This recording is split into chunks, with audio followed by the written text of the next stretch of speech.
আসসালামু আলাইকুম প্রিয় দর্শক, আশা করি সকলে অনেক ভালো আছেন।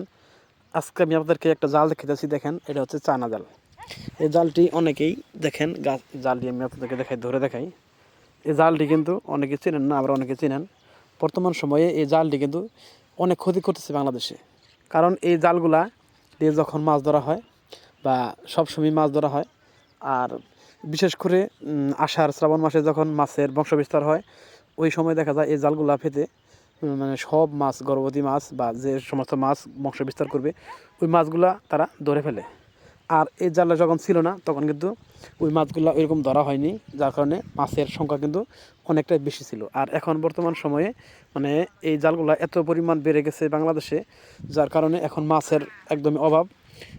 নদী নালা, খাল বিল বা যে কোনো জায়গায় আগে যে পরিমাণ মাছ ছিল 2-4 বছর আগে, তখন কিন্তু এই জাল ছিল না, তখন অনেক মাছ ছিল। আর এখন এই সময় দেখা যায় এই জাল আসার কারণে এখন আর ওইরকম মাছ পাওয়া যায় না, মাছের একদমই সংকট পড়ে গেছে।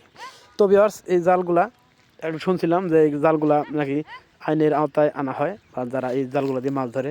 তো আমার হিসাবে এই জালগুলা ব্যবহার করা বন্ধ করে দেওয়া হোক, যাতে দেশে মাছের সংখ্যা বৃদ্ধি পায়। তো যাই হোক ভিউয়ার্স, ভালো থাকবেন, দেখা হবে পরবর্তী কোনো ভিডিওতে। খোদা হাফেজ।